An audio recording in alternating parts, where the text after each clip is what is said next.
Hi students, welcome to a new class. ഇന്നത്തെ ക്ലാസ്സിൽ നമ്മൾ ഡിസ്കസ് ചെയ്യാൻ പോകുന്ന ടോപ്പിക്കാണ് discounting technique or present value technique. നമ്മൾ ലാസ്റ്റ് ക്ലാസ്സിൽ ഡിസ്കസ് ചെയ്തിട്ടുണ്ടായിരുന്നത് എങ്ങനെയാണ് കോമ്പൗണ്ടിങ് ടെക്നിക്ക് എങ്ങനെ യൂസ് ചെയ്യുന്നത് എന്നുള്ളതായിരുന്നു. ഇപ്പോൾ ഇവിടെ നമ്മൾ യൂസ് ചെയ്യുന്നത്, അതായത് ലാസ്റ്റ് ക്ലാസ്സിൽ ടൈം വാല്യൂ ഓഫ് മണി എന്ന് പറയുന്നതിൻ്റെ കൺസെപ്റ്റുകൾ അല്ലെങ്കിൽ ടെക്നിക്കുകളെ കുറിച്ചാണ് നമ്മൾ ഡിസ്കസ് ചെയ്യുന്നത്. അതിലായിരുന്നു കോമ്പൗണ്ടിങ് ടെക്നിക്ക് പഠിച്ചത്. അതിൽ വരുന്ന കുറേ കാര്യങ്ങൾ നമ്മൾ ഡിസ്കസ് ചെയ്തു. ഇനി നമ്മൾ പഠിക്കാൻ പോകുന്നതാണ് ഡിസ്കൗണ്ടിങ് ടെക്നിക്ക് അല്ലെങ്കിൽ പ്രസന്റ് വാല്യൂ ടെക്നിക്ക് എന്ന് പറയുന്നത്.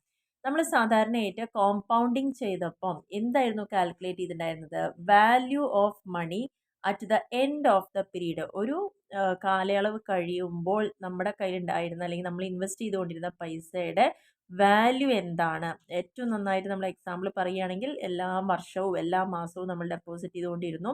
ഒരു വർഷം കഴിയുമ്പോൾ, 5 വർഷം കഴിയുമ്പോൾ, 10 വർഷം കഴിയുമ്പോൾ നമുക്ക് കിട്ടുന്ന എത്ര രൂപയായിരിക്കും കിട്ടുന്നത് എന്നുള്ളതാണ് നമ്മൾ കണക്കാക്കിയിട്ടുണ്ടായിരുന്നത്.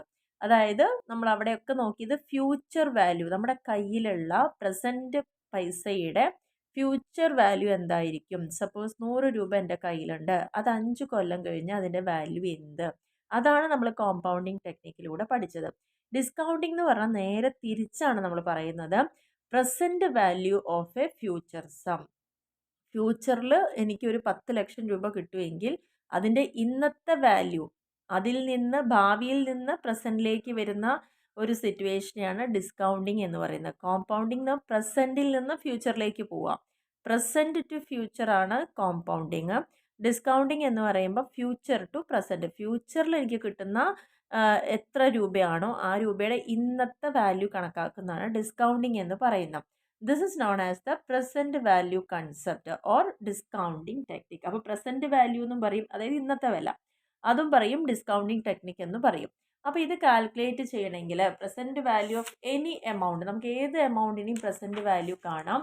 Same formula which was used for compounding. കോമ്പൗണ്ടിങ്ങിന് വേണ്ടിയിട്ട് യൂസ് ചെയ്ത ഫോർമുല തന്നെയാണ് നമ്മൾ എടുക്കുന്നത്. ബട്ട് അത് എങ്ങനെയായിരിക്കും? റിവേഴ്സ് മാനറിലായിരിക്കും നമ്മൾ യൂസ് ചെയ്യുന്നുണ്ടാവുക. അപ്പോൾ present value of cash flow എപ്പോഴും എങ്ങനെയായിരിക്കും? Lesser than the future value of cash flow. Future value of cash ഫ്ലോവിനേക്കാൾ കുറവായിരിക്കും പ്രസൻറ്റ് വാല്യൂവിലെ ക്യാഷ് ഫ്ലോ എന്ന് പറയുന്നത്. അപ്പോൾ ഡിസ്കൗണ്ടിങ് ടെക്നിക്കിനെ നമുക്കത് കണ്ടുപിടിക്കാൻ വേണ്ടി രണ്ട് കാര്യങ്ങൾ യൂസ് ചെയ്യാം. ഒന്ന്, present value of A single cash flow. Single cash flow പറഞ്ഞാൽ ഒറ്റത്തവണ മാത്രം എമൗണ്ട് അടയ്ക്കുക, അല്ലെങ്കിൽ ആ ഒരു എന്താണ് പ്രസൻറ്റ് വാല്യൂ നമ്മൾ ആ ഒരു ഒറ്റ ക്യാഷ് ഫ്ലോയിൽ കൂടെ തന്നെ അതിൻ്റെ പ്രസൻറ്റ് വാല്യൂ കണ്ടുപിടിക്കുക.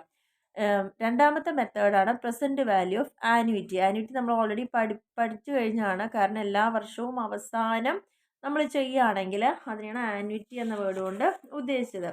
ഇന്നലെ ലാസ്റ്റ് ക്ലാസ്സിൽ നമ്മൾ പറഞ്ഞിട്ടുണ്ടായിരുന്നതാണ് ആനുവിറ്റി എന്താണെന്നുള്ളത്. എല്ലാ വർഷവും എൻഡിങ്ങിലാണ് ചെയ്യുന്നതെങ്കിൽ ആനുവിറ്റിയും, എല്ലാ വർഷത്തെ ബിഗിനിങ്ങിലാണ് ചെയ്യുന്നതെങ്കിൽ ആനുവിറ്റി ഡ്യൂ ആണെന്ന് നമ്മൾ ഇന്നലെ പഠിച്ചിരുന്നു. അപ്പോൾ അതാണ് രണ്ടാമത്തെ method, present value of annuity എന്ന് പറയുന്നത്. അപ്പോൾ ഇവിടെ നമുക്ക് നോക്കേണ്ടത് എന്താണെന്ന് വെച്ച് കഴിഞ്ഞാൽ present value of single cash flow. അപ്പോൾ ഇതിൽ നിങ്ങൾക്ക് കൃത്യമായിട്ട് ഇവിടെ നോക്കേണ്ട കാര്യം, ഒരു സിംഗിൾ ക്യാഷ് ഫ്ലോൻ്റെ പ്രസൻറ്റ് വാല്യൂ എന്ന് പറയുന്നത് എപ്പോഴും will be worth less than the future sum. ഫ്യൂച്ചറിൽ നമുക്ക് എന്ത് സം കിട്ടിയാലും അതിനേക്കാൾ കുറവായിരിക്കും അതിൻ്റെ പ്രസൻറ്റ് വാല്യൂ എന്ന് പറയുന്നത്. അതായത് മണി റിസീവബിൾ ഇൻ ഫ്യൂച്ചർ, നമുക്ക് ഭാവിയിൽ കിട്ടുമെന്ന് പറയുന്ന കാര്യമാണത്. കിട്ടിയിട്ടില്ല, മനസ്സിലായോ? ഭാവിയിൽ എനിക്ക് 5 ലക്ഷം കിട്ടും, ഒരു കൊല്ലം കഴിഞ്ഞാൽ കിട്ടും എന്ന് പറയുമ്പോൾ അവിടെ money is not available at present. ഇപ്പം നമ്മുടെ കയ്യിലില്ലാത്ത, അതൊരിക്കലും നമുക്ക് എന്ത് ചെയ്യാൻ പറ്റില്ല, കയ്യിൽ കിട്ടാത്തതായതുകൊണ്ട് ആ എമൗണ്ട് നമുക്ക് ഇൻവെസ്റ്റ് ചെയ്യാനോ അതിൽ നിന്നൊരു ഇൻട്രസ്റ്റ് ഏൺ ചെയ്യാനോ സാധ്യമല്ല. അപ്പോൾ അതുകൊണ്ടാണ് എപ്പോഴും പറയുന്നത് അതിൻ്റെ വാല്യൂ കുറവായിരിക്കും. ഫ്യൂച്ചറിൽ നമുക്ക് കിട്ടുന്ന ക്യാഷ് ഫ്ലോൻ്റെ ഫ്യൂച്ചർ വാല്യൂ എന്ന് പറഞ്ഞാൽ എപ്പോഴും എന്തിനേക്കാൾ കുറവായിരിക്കും? Present value of cash flow ആയിരിക്കും ഏറ്റവും കുറവുണ്ടായിരിക്കാം.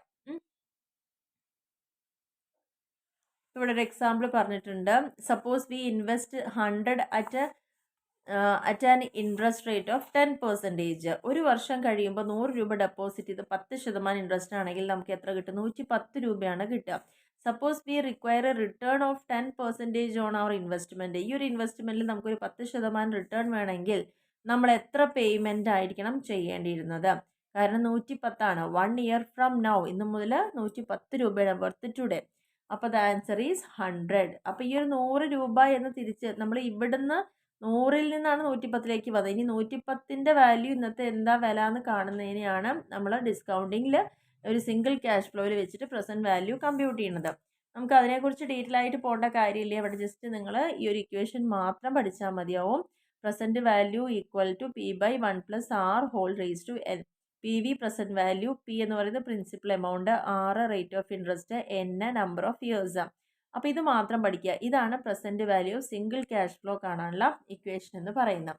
ഇനി നമുക്ക് രണ്ടാമത് ഇതിൽ തന്നെ വരുന്നത്, നമുക്ക് പ്രസൻറ്റ് വാല്യൂ ടേബിൾ യൂസ് ചെയ്തിട്ടാണെങ്കിൽ നമുക്ക് എന്ത് ചെയ്യാം, പ്രസൻറ്റ് വാല്യൂ കാണാൻ പ്രിൻസിപ്പൽ എമൗണ്ട് ഇൻറ്റു ആ പ്രസൻറ്റ് വാല്യൂ ഫാക്ടർ ഇൻറ്റു ചെയ്താലും മതിയാവും. അങ്ങനെ രണ്ട് കാര്യങ്ങളാണ് ഈ ഒരു സിംഗിൾ ക്യാഷ് ഫ്ലോയിൻ്റെ പ്രസൻറ്റ് വാല്യൂ കാണാൻ വേണ്ടിയിട്ട് ഉപയോഗിക്കുന്നത്. ഇനി രണ്ടാമത്തെ പറയുന്നത് present value of annuity. Annuity നമ്മൾ ഓൾറെഡി പറഞ്ഞിട്ടുണ്ടായിരുന്നതാണ്. ഒരു ബിസിനസ് സിറ്റുവേഷനിൽ ഇൻവെസ്റ്റ്മെൻറ്റ് നമ്മൾ ഇന്ന് ചെയ്യും, റിട്ടേൺസ് എപ്പോഴും എന്താണ്, വരും വർഷങ്ങളായിരിക്കും നമുക്ക് കിട്ടുക. അപ്പോൾ ഒരു ഫിനാൻസ് മാനേജറെ സംബന്ധിച്ചിടത്തോളം അവർക്ക് എന്തറിയണം, എത്ര രൂപ നമ്മൾ ഇൻവെസ്റ്റ് ചെയ്യണം, അത് ഭാവിയിൽ എത്രയായിട്ട് കിട്ടും, അത് വേണോ വേണ്ടയോ തീരുമാനിക്കേണ്ടത് അവരാണ്. അങ്ങനെ വരുന്ന സമയത്ത് നമ്മൾ യൂസ് ചെയ്യുന്ന ഇക്വേഷനെയാണ്, അതായത് സിംഗിൾ ക്യാഷ് ഫ്ലോ പറഞ്ഞാൽ ഒറ്റ തവണ മാത്രമേ ഡെപ്പോസിറ്റ് ചെയ്യുന്നുള്ളൂ. പക്ഷെ നമ്മൾ തുടർച്ചയായിട്ട് എല്ലാ വർഷവും എല്ലാ മാസവും ഡെപ്പോസിറ്റ് ചെയ്ത് കഴിയുമ്പം എന്ത് കിട്ടും എന്നുള്ളതിൻ്റെ വാല്യൂ ആണ് അവിടെ നോക്കുന്നത്. അപ്പോൾ അതുകൊണ്ട് തന്നെ ഒന്നാമത്തെ വർഷം, രണ്ടാമത്തെ വർഷം, മൂന്നാമത്തെ വർഷം എന്നല്ല, മൂന്നാമത്തെ തവണ പേയ്മെൻറ്റ് കൊടുക്കുന്ന, അങ്ങനെ ആ ഓരോ പേയ്മെൻറ്റുമാണ് വരുന്നത്. ലാസ്റ്റ്ലി നമ്മൾ എന്ത് ചെയ്യും, P/n/1+R⁴n. അപ്പോൾ ആദ്യത്തെ ഇക്വേഷൻ തന്നെയാണ്, ഇതേ ഇക്വേഷൻ തന്നെയാണ്, പക്ഷെ ഒറ്റ വ്യത്യാസം എന്താ, അവിടെ പിയുടെ താഴെ എന്നും കൂടി വന്നു. ആ ഒരൊറ്റ വ്യത്യാസം മാത്രമേ അവിടെ കാണിക്കുന്നുള്ളൂ. അതിൽ ആർ എന്ന് പറയുന്നത് ഡിസ്കൗണ്ട് റേറ്റും എൻ എന്ന് പറയുന്നത് നമ്പർ ഓഫ് ഇയേഴ്സും ആണ്. അപ്പോൾ ഇവിടെ ഒരു എക്സാമ്പിൾ നോക്കിക്കഴിഞ്ഞാൽ നമുക്ക് കിട്ടും. കാരണം annuity received is ₹5,000 per annum. എല്ലാ വർഷവും 5000 രൂപയാണ് annuity. Calculate the present value of annuity received four 4 years. 4 വർഷത്തേക്ക് 5000 രൂപ വെച്ച് കിട്ടുകയാണെങ്കിൽ അതിൻ്റെ പ്രസൻറ്റ് വാല്യൂ കമ്പ്യൂട്ട് ചെയ്യാൻ പറഞ്ഞിട്ടുണ്ട്. അപ്പോൾ നമുക്ക് തന്ന ഡിസ്കൗണ്ട് ഫാക്ടർ എത്രയാണ്, 6%. അപ്പോൾ നമ്മൾ നേരത്തെ പറഞ്ഞ ഇക്വേഷൻ പ്രകാരം ചെയ്യുകയാണെങ്കിൽ present value equal to P/1+R എന്നാണ് പറഞ്ഞിട്ടുണ്ടായിരുന്നത്. അപ്പോൾ ആദ്യം നമ്മൾ 5000 അടച്ചു, ഡിവൈഡ് ബൈ 1+R എന്ന് പറയുന്നത് 6% ഇൻട്രസ്റ്റ്, 0.06 പ്ലസ്. ഇനി രണ്ടാമത്തെ തവണ അതാണ് സ്ക്വയർ വന്നത്. മൂന്നാമത്തെ തവണ (3) എന്നാണ് വന്നത്. ഇനി നാലാമത്തെ ആകുമ്പം 4 വർഷമാണ് പറഞ്ഞത്. ക്വസ്റ്റ്യനിൽ 4 ഇയേഴ്സ് എന്ന് പറഞ്ഞാൽ 4 വർഷം വരെ റിപ്പീറ്റ് ചെയ്ത് ചെയ്യാം. അങ്ങനെ റിപ്പീറ്റ് ചെയ്ത് ചെയ്യുമ്പോൾ നമുക്ക് കിട്ടുന്നതാണ് എത്ര, 17,325.53 എന്നുള്ളത് കിട്ടും. അതായത് ഈ ഓരോന്നും ഒരു തവണ നമ്മൾ എഴുതിയിട്ട്, അതായത് 1.06 കൊണ്ട് ഡിവൈഡ് ചെയ്യാണ് ചെയ്യുന്നത്. ഇവിടെ 1.06 പ്ലസ് 1.06 എത്രയാണോ കിട്ടുന്നത് അതുകൊണ്ട് ഡിവൈഡ് ചെയ്യുക. ഇവിടെ 1.06നെ 3 തവണ എഴുതിയിട്ട് കിട്ടുന്ന ആ ടോട്ടലിനെ വെച്ചിട്ടാണ് ഡിവൈഡ് ചെയ്യുന്നത്.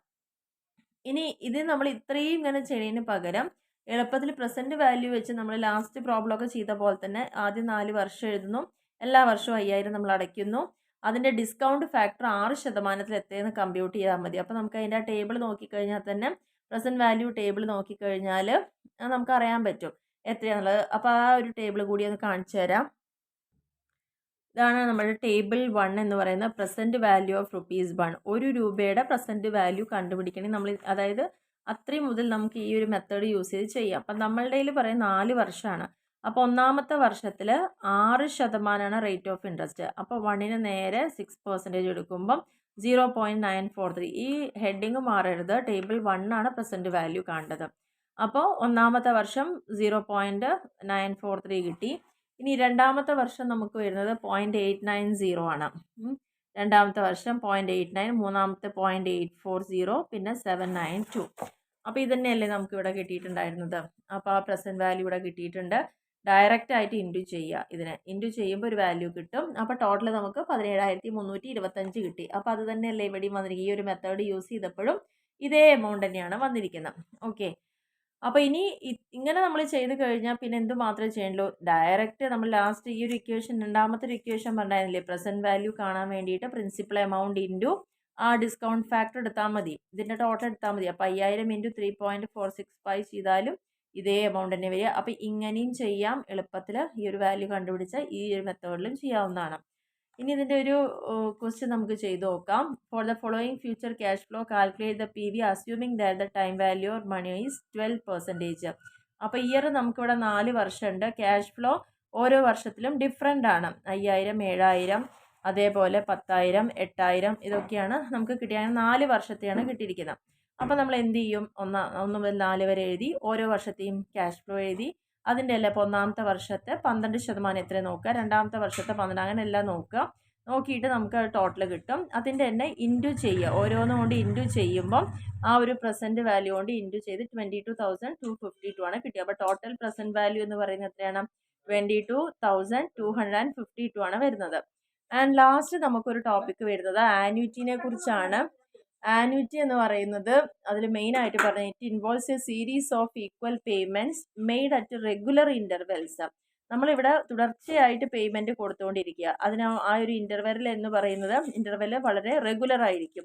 എല്ലാ മാസവും അല്ലെങ്കിൽ എല്ലാ ക്വാർട്ടർലിയും എല്ലാ ആനുവലിയും ഒരു സ്പെസിഫിക് ആയിട്ടുള്ള പീരീഡ് വരയ്ക്കുള്ള പേയ്മെൻറ്റ് കൊടുക്കുന്നതിന്, ഈക്വൽ ആയിട്ടുള്ള പേയ്മെൻറ്റ് കൊടുക്കുന്നതിനാണ് ആന്വിറ്റി എന്ന് പറയുന്നത്. അപ്പോൾ ഇവിടെ പേയ്മെൻറ്റ്സ് എപ്പോഴും ഒരു കൃത്യ എമൗണ്ട് ആയിരിക്കും അടച്ചുകൊണ്ടിരിക്കുക. ദാറ്റ് ഈസ് ഒരു 10 ഇയേഴ്സ് വരെ അല്ലെങ്കിൽ 20 ഇയേഴ്സ് വരേക്ക്. ആ ടോട്ടൽ എമൗണ്ട് പേ ചെയ്യുന്ന എപ്പോഴായിരിക്കും? ആ സമയം അത് കംപ്ലീറ്റ് ആകുമ്പോൾ ആന്വിറ്റി വിൽ ഇവൻച്വലി എൻഡ്. അപ്പോൾ ഇവിടെ എക്സാമ്പിൾ പറയുന്നുണ്ട്, ഒരു റിട്ടയർമെൻറ്റ് ആന്വിറ്റിയാണ് നമ്മൾ ചെയ്യുന്നതെങ്കിൽ you might receive a fixed amount of money every month for 20 years. 20 വർഷം വരേക്ക് എല്ലാ മാസവും ഒരേ എമൗണ്ട് ആണ് നമ്മൾ പേയ്മെൻറ്റ് ചെയ്യുന്നത്. വൺസ് ദ 20 ഇയേഴ്സ് ഓവർ, ഒരിക്കൽ ആ 20 ഇയേഴ്സ് നമ്മൾ കംപ്ലീറ്റ് ചെയ്ത് കഴിഞ്ഞാൽ ആ പേയ്മെൻറ്റ് അവിടെ സ്റ്റോപ്പ് ആവുന്നു. അപ്പോൾ total amount paid is finite. അപ്പോൾ നമുക്ക് കിട്ടുന്ന ആ ഒരു എമൗണ്ട് എന്ന് പറയുന്നത് എന്താ? ഒരു നിശ്ചിതമായ തുകയായിരിക്കും, ഫിനിറ്റ് ആയിരിക്കും എമൗണ്ട് എന്ന് പറയുന്നത്. ഈ ഒരു ആന്വിറ്റി മെത്തേഡ് കോമൺ ആയിട്ട് യൂസ് ചെയ്യുന്ന ഏതിനൊക്കെ വേണ്ടിയിട്ടാണ്? ഒന്ന് റിട്ടയർമെൻറ്റ് പ്ലാൻസിന് വേണ്ടിയിട്ട്. നമ്മൾക്ക് ഫിക്സഡ് ആയിട്ടുള്ള ഒരു പേയ്മെൻറ്റ് റിട്ടയർമെൻറ്റിന് ശേഷം ഒരു സെറ്റ് ഓഫ് പീരീഡിൽ നമുക്ക് റിസീവ് ചെയ്യണമെന്നുണ്ടെങ്കിൽ റിട്ടയർമെൻറ്റ് പ്ലാന് യൂസ് ചെയ്യാം. രണ്ടാമത്തത് ലോണിന്, in case of loan like mortgage പേയ്മെൻറ്റുകൾ ഒക്കെ ഉണ്ടെങ്കിൽ ഫിക്സഡ് പേയ്മെൻറ്റ്സ് ആയിരിക്കും, ഒരുപാട് വർഷക്കാലം നമ്മളത് അടച്ചുകൊണ്ടിരിക്കേണ്ടാവാം. അപ്പോൾ ഇത്രയാണ്. അതർ എക്സാമ്പിൾസ് എന്ന് പറയുന്നത് പെൻഷൻ, റിട്ടയർമെൻറ്റിന് ശേഷമുള്ള പെൻഷൻ കിട്ടുക, ഇൻട്രസ്റ്റ് ഓൺ ഇറെഡീമബിൾ ഡിബഞ്ചേഴ്സ് കിട്ടുക. അപ്പോൾ ഇതൊക്കെയാണ് കോമൺ ആയിട്ട് നമ്മൾ യൂസ് ചെയ്യുന്ന ആന്വിറ്റി എന്ന് പറയുന്നത്. അപ്പോൾ ഇതോടെ നമ്മുടെ ഈ ഒരു ടോപ്പിക് ഇവിടെ കംപ്ലീറ്റ് ആവുന്നുണ്ട്. ഇനി നെക്സ്റ്റ് പെർപ്പിച്വിറ്റി എന്നുള്ളൊരു ടോപ്പിക്കാണ് വരുന്നത്. അത് നെക്സ്റ്റ് ക്ലാസ്സിൽ നമുക്കവിടെ നോക്കാം. അപ്പോൾ ഈ എടുത്തിരിക്കുന്ന ഡിസ്കൗണ്ടിങ് ചെയ്യുന്ന ഒരു മെത്തേഡ് എന്താണെന്നുള്ളത് കൃത്യമായിട്ട് മനസ്സിലാക്കുക. ഇക്വേഷൻ സെയിം തന്നെയാണ്, അത് റിവേഴ്സ് ഓർഡറിലാണെന്ന് മാത്രം. അപ്പോൾ ഡിസ്കൗണ്ടിങ്ങിന് എപ്പോഴും നമ്മൾ ഫ്യൂച്ചർ ടു പ്രസൻ്റ് ആണ് നോക്കുക, മറ്റത് പ്രസൻറ്റ് ടു ഫ്യൂച്ചറാണ് കോമ്പൗണ്ടിങ്ങിൽ നോക്കുക. ആ ഒരു കാര്യം ഓർത്ത് വയ്ക്കുക. അപ്പോൾ ഈ ഒരു വീഡിയോ നിങ്ങൾക്ക് ക്ലിയറായി മനസ്സിലായിട്ടാണെന്ന് വിചാരിക്കുന്നു. വീഡിയോ ഇഷ്ടപ്പെടുകയാണെങ്കിൽ തീർച്ചയായിട്ടും ലൈക്ക് ചെയ്യാനും ഷെയർ ചെയ്യാനും കമൻറ്റ് ചെയ്യാനും, സബ്സ്ക്രൈബ് ചെയ്യാത്ത ആൾക്കാരുണ്ടെങ്കിൽ തീർച്ചയായിട്ടും ഒന്ന് സബ്സ്ക്രൈബ് ചെയ്യുക, സപ്പോർട്ട് ചെയ്യുക. Okay, thank